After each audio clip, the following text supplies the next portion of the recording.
Et bonjour, bonjour, bonjour. Pas grand chose à raconter cette semaine, il s'est pas passé des trucs de foufou. On va parler quand même un petit peu de comics.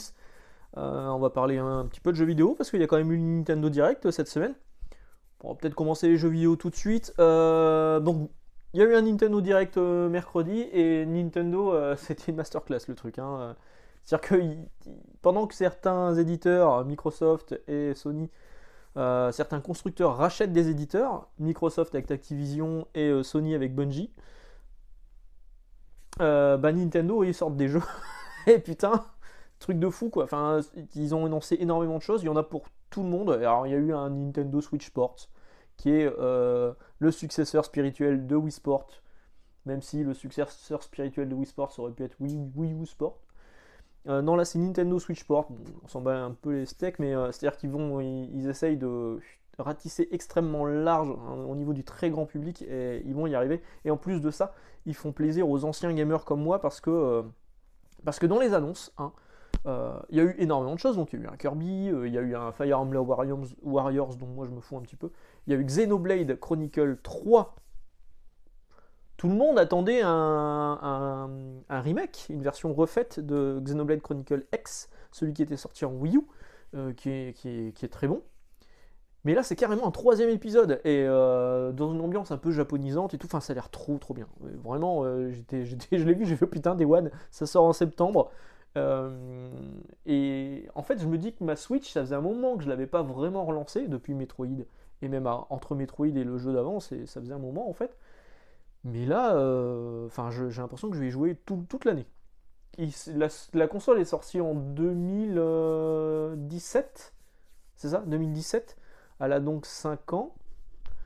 Elle pourrait être, chez certains constructeurs, elle c'est déjà en fin de vie. Là, on peut dire qu'elle est à peu près en milieu de vie, hein. Nintendo, vraiment, ils mettent le paquet pour continuer à. Ça se vend extrêmement bien, donc il n'y a pas de raison de changer de génération de console chez eux. Et donc, ils ont annoncé d'autres trucs. On parle de RPG avec Xenoblade Chronicles 3, mais il y a aussi Live Alive. Ou je sais pas si on dit Live Alive. Nous, à l'époque, on disait Live Alive quand c'était sorti en Super Famicom, vu qu'il est sorti que.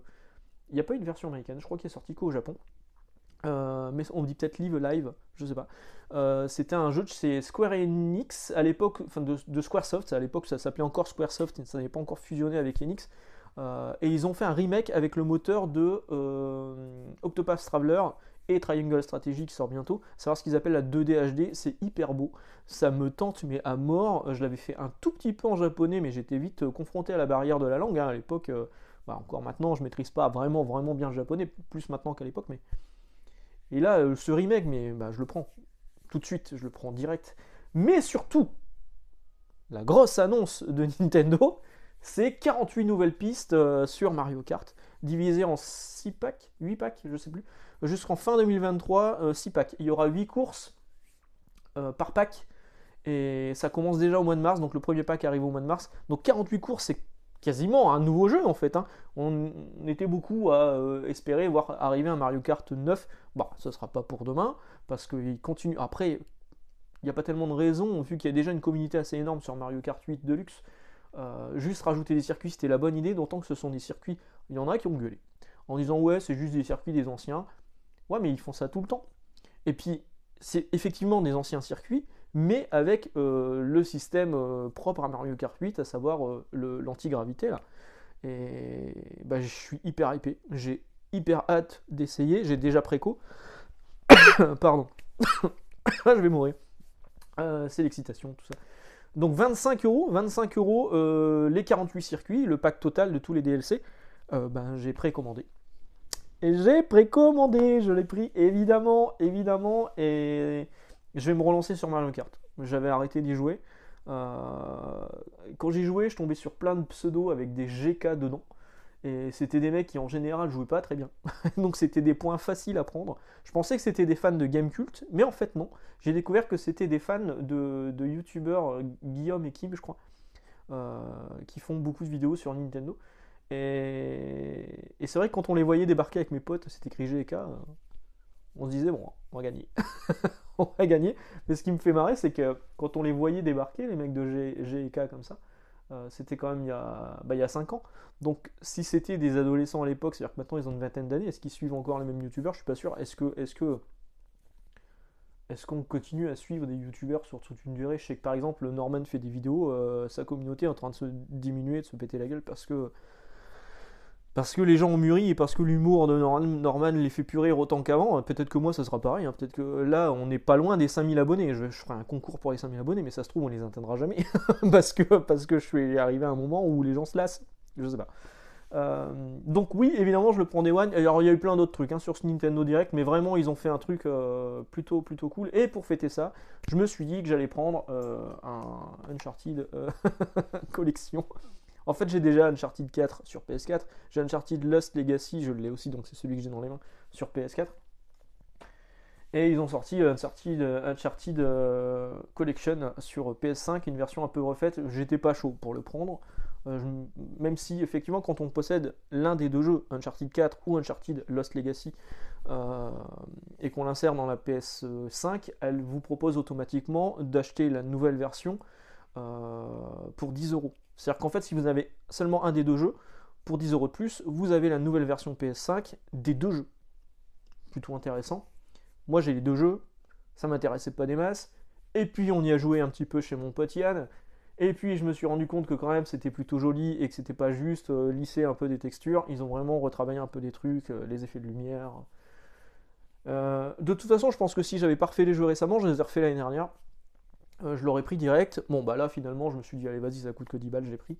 Donc voilà, si vous avez effectivement un des deux jeux, ou bon plan, vous trouvez un des deux jeux, Uncharted Lost Legacy, vous allez le trouver à pas très cher dans les caches converteurs ou les trucs du genre, et ben pour 10€, vous pouvez avoir les deux jeux sur PS5, quoi.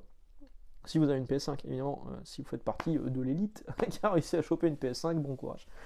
Voilà, bah, c'est à peu près tout pour le jeu vidéo, c'est tout ce que je voulais vous dire là-dessus. Oui, alors, les mangas de la semaine, bon bah c'est le manga de la semaine, il y a Jujutsu Kaisen qui est sorti cette semaine avec un numéro collector aussi qu'on a reçu au boulot, qui se vend bien, qui se vendouille plutôt bien. Il y a d'autres numéros collector, d'autres séries qui vont débarquer, parfois pour des numéros on comprend pas trop pourquoi. Pour en avoir discuté un petit peu avec des gens du milieu du manga, c'est parce que parfois ils proposent un collector sur un numéro anniversaire, genre le 10, le 20, le 30, etc., au japonais, mais le temps que ce soit validé, bah, le numéro anniversaire il est passé. Donc du coup, le fichier étant prêt, tout étant validé, il balance, tant pis si c'est pas un numéro. Alors c'est pas forcément le cas chez tous les éditeurs, mais les éditeurs avec qui j'en ai parlé, effectivement ça peut être ça. Donc ça c'est pour le manga, effectivement j'ai pas eu grand chose à me mettre sous la dent cette semaine. Alors je sais qu'il y a par exemple Hentai Kamen qui sort en français. Hentai Kamen, si vous ne connaissez pas, c'est un mec qui... Sa mère est sadomaso, lui je crois qu'il a plus de père, c'est un mec un peu chétif, il ramasse une petite culotte usagée, il la met sur... Je crois que là même la première petite culotte usagée qu'il utilise, celle de sa mère, c'est un peu glauque. Il la cogne sur sa tête, en fait, la première fois il est tombé dedans. Et boum, il commence à avoir une musculature assez énorme. Bref, c'est un super héros japonais complètement what the fuck, et ça tombe bien, ça sort dans la collection what the fuck de chez Akata, sous le nom de Abnormal Super Héros, donc il y aura super héros dans le titre. Et je suis carrément chaud. Alors, entre ça, Evangelion et d'autres séries qui m'intéressent en manga cette année, je vais peut-être lancer une chaîne de manga. Qui sait? Qui sait, j'ai failli dire une saloperie. Comics, parlons comics. Qu'est-ce qu'il y a eu cette semaine? Eh ben, il y a eu l'anniversaire de Image. Je vous ai fait une vidéo rapide jeudi sur les premiers comics Image parus en France. Ça vous a plu, tant mieux. Moi aussi, ça m'a plu de la faire. Et j'ai le camarade Sylvain, je sais, j'en parle beaucoup en ce moment, qui passe régulièrement au boulot, et il m'a fait une super surprise. Franchement, mec, si j'étais pas déjà marié à Vegas, je t'emmenais à Vegas et je t'épousais là-bas. Parce que là clairement, t'as su me parler. Hein. Tu m'as amené des Youngblood en VO. Le numéro 1, Youngblood en VO. Qu'est-ce qu'on peut faire de mieux? Oh, pour la Saint-Valentin en plus. Je pense qu'il y a un message caché, Sylvain. T'as un truc à me dire. Donc Youngblood, le numéro 1 qui m'a été offert, voilà. Un morceau d'histoire. Le truc, il a vraiment 30 ans, quoi. C'est génial. Alors, il n'y a plus les petites cartes. Il y avait des cartes bonus dedans. Ça y est plus, mais franchement, j'étais hyper content. C'est trop bien. C'est trop bien. Donc, le numéro 1, le numéro 2, avec la première apparition de Prophet. Tiens, on va parler de Prophet juste après. Couverture réversible, avec Rob Liefeld, à l'époque, il était plutôt sympa. Il faisait découvrir les séries de ses potes. Et là, c'est Shadowhawk. Donc, il y a quelques pages de Shadowhawk dessinées par Jim Valentino. ce qu'elles sont, hein. Moi je suis pas très fan du trait de Jim Valentino, et puis le personnage de Shadowhawk je le trouvais pas génial, mais du coup ça apparaissait dans Youngblood dès le numéro 2. Tiens, en parlant de Jim Valentino, je vais acheter un comics de Jim Valentino dans pas longtemps. En fait, il y a un truc qui est sorti récemment en VO, ça s'appelle Image Timeline. Et c'est Timeline, et c'est pour les 30 ans d'Image Comics, un résumé, une timeline du coup de tout ce qui a été fait chez Image pendant ces 30 dernières années. J'ai eu la chance de le feuilleter chez Astro City la semaine dernière, je l'ai trouvé hyper classe. Malheureusement ils en avaient plus, ils étaient déjà tous réservés, mais il m'en a recommandé un, et j'espère vraiment pouvoir l'avoir, parce que je suis chaud, et c'est écrit par Jim Valentino, donc qui sait de quoi il parle vu qu'il est chez Image depuis le début. Revenons à Youngblood, donc le numéro 3 qui est là. Voilà, le fameux numéro 3, avec l'apparition de Suprême qui a été complètement zappé dans la version française. Donc là, il est là. Cool. Le numéro 4, toujours Liefeld. Je peux pas vous dire mieux, c'est trop beau. C'est trop beau. Tiens, j'ai découvert cette semaine, alors je l'avais peut-être su, je l'avais peut-être zappé, mais je suis retombé là-dessus cette semaine, vous savez, cette fameuse image Comics de Captain America dessinée par Liefeld, où il est derrière son bouclier, il a une espèce de buste complètement anatomiquement débile, on a l'impression qu'il a été gonflé à l'hélium. Et ben en fait, c'est tiré d'une photo d'Arnold Schwarzenegger quand il faisait de la muscu, où il était vraiment pareil. C'est un copier-coller, je pense qu'il a fait un calque, Rob Liefeld, et il a repris ça. Donc tout le monde se fout de sa gueule depuis des années en disant anatomiquement c'est pas possible. Bah si, c'est l'anatomie d'Arnold Schwarzenegger quand il était Mister Univers. Hein, on apprend plein de trucs sur cette chaîne, hein, sur Rob Liefeld. Offert aussi Darker Image avec du Jim Lee, du Sam Kiff et du Rob Liefeld. Voilà, très bien. Devlo, le numéro 1, alors celui-ci je l'ai déjà en fait, hein. Je l'ai mais avec une signature de Jim Lee, un dessin, je crois que je vous l'avais déjà montré dans une vidéo. Mais bon, nickel. Brigade, le premier numéro de Brigade. Brigade c'est ressorti d'ailleurs. Pourquoi je ne l'ai pas acheté? Il faudrait peut-être que je me renseigne là-dessus. C'est ressorti avec une couverture de Liefeld qu'on pouvait gagner. Win this cover. Magnifique. First issue, 1,95$. Un trade paperback. Dans le lot, il m'a offert un trade paperback de Extreme Sacrifice. Alors, je me demande si je les ai pas en single issue. Faudrait que je vérifie, j'en ai une paire. Va vraiment falloir un jour que je vous fasse une vidéo sur Youngblood avec tout ce que j'ai. Donc, c'est une double cover de... Non, pardon, c'est une simple cover, pardon. De Rob Liefeld. Et on voit Prophet qui est là, on voit Badrock, on voit Glory, on voit Shaft de Youngblood. Et c'est typiquement les années 90, quoi. Tout ce qui faisait la classe des années 90. Extreme Sacrifice. Youngblood Strike File, cette vidéo qui ne va intéresser que les fans de Liefeld. Avec... merde, je me rappelle plus les noms. Oh putain, faudra que ça me revienne. Donc de l'autre côté, vous avez une couverture de Jay Lee sur Youngblood Strike File. Merde, comment il s'appelle? Die Hard. Pouf, on m'est revenu. Inside Image, alors il y a deux Inside Image. À l'époque, je crois que c'était offert. Là, c'est le 5e numéro d'Inside Image avec une couverture de Jim Lee. Et de l'autre côté, une couverture de Liefeld.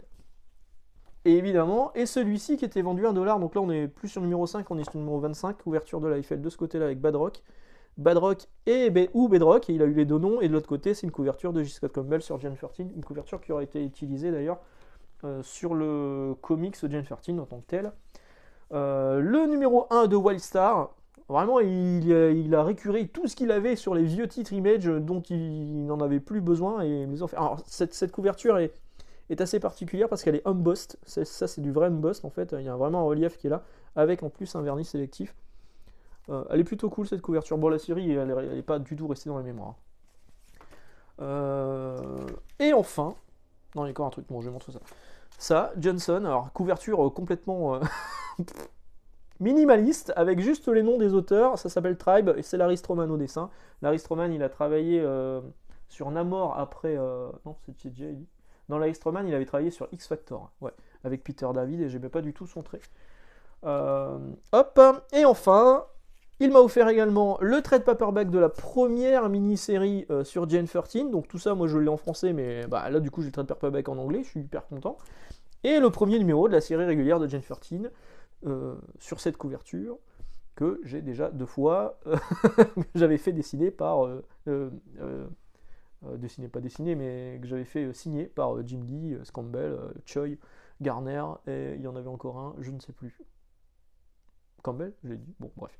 Et donc là, j'ai la couverture sur les signatures. Merci Sylvain, franchement, encore une fois, merci, c'est trop. Je continue un petit peu avec la VO. Bon, finalement, j'ai quand même craqué. J'ai pris Savage Spider-Man. Après tout, j'avais pris tous les single issues de Spider-Man. Gerardo Sandoval au dessin. C'est pas Chris Bacalo, clairement pas. Toujours Joe Kelly au scénario. Bon, je l'ai pris parce que on sent le coup que ça va durer 4, 5, 6 numéros max. Et après, basta, on arrêtera. Et puis, je serais content. En fait, c'était frustrant d'avoir non-stop Spider-Man et que ça se termine et que ça soit écrit à suivre dans Savage Spider-Man. Et ce Savage Spider-Man numéro 1, c'est en fait le numéro 6 de Non-Stop Spider-Man, hein, clairement. Donc ça me frustrait en fait d'être arrêté là-dessus. Et sinon, je vous parlais un petit peu de Prophète tout à l'heure.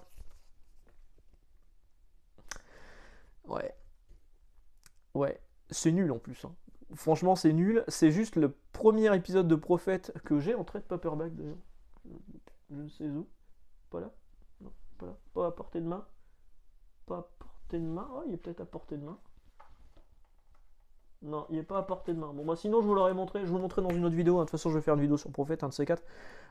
Donc, c'est juste un facsimilé. C'est d'ailleurs écrit dessus. Facsimilé édition. Du premier épisode. Avec, en plus, donc c'est du Dan Panosian au dessin. La couverture est nouvelle. Hein. C'est une nouvelle couverture signée Rob Liefeld qui maîtrise plus du tout le personnage parce qu'il est beaucoup plus baraque que ça, normalement, Prophète. Mais c'est pas grave, c'est l'une des quelques couvertures inédites qui ont été refaites pour l'occasion. Parce qu'en fait, il a réutilisé beaucoup de couvertures d'époque qu'il a retravaillé au niveau de la couleur ou parfois un petit peu au niveau de l'ancrage. Il y en a une notamment de Greg Capullo qui est plutôt sympa. Il y en avait une aussi de Liefeld d'époque qui a été aussi retravaillée. Mais celle-ci, elle est inédite, donc c'est pour ça que je l'ai pris.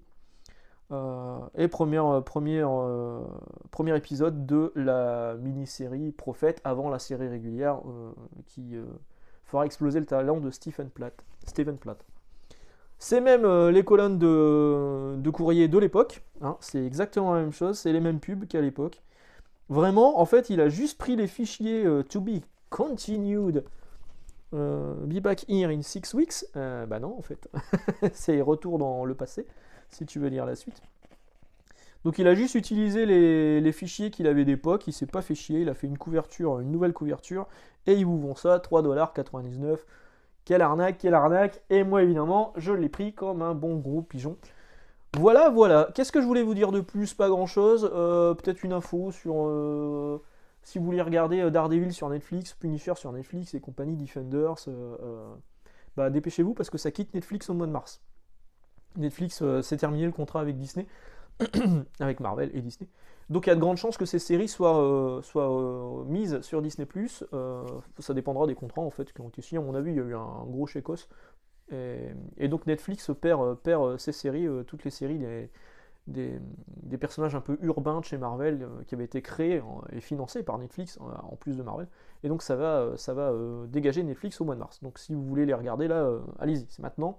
Et puis Panini a décidé de nous faire des grosses annonces, des gros teasers toute la semaine. Cette semaine et la semaine prochaine, je crois. Et leur première grosse annonce, c'était l'arrivée d'Alien en français. Bah merci, on le savait. À partir du moment où c'était licencié chez Marvel, bon, c'est juste que là, ils ont donné une date au mois de juillet 2022. Voilà, au moins on a une date. Mais si c'est ça, leur première grosse annonce, c'est pas non plus complètement foufou. Voilà. Et bien sur ce, je vais vous laisser. Passez un bon dimanche. On se retrouve mardi. Et mardi, si tout va bien, ça sera la vidéo sur où suivre les news comics en VF ou en VO. Et les bons conseils, pas forcément bons vous qui viennent de moi, mais des conseils quoi. Et puis ensuite, on parlera sans doute des nouveaux must-have dans la vidéo de jeudi. Ciao!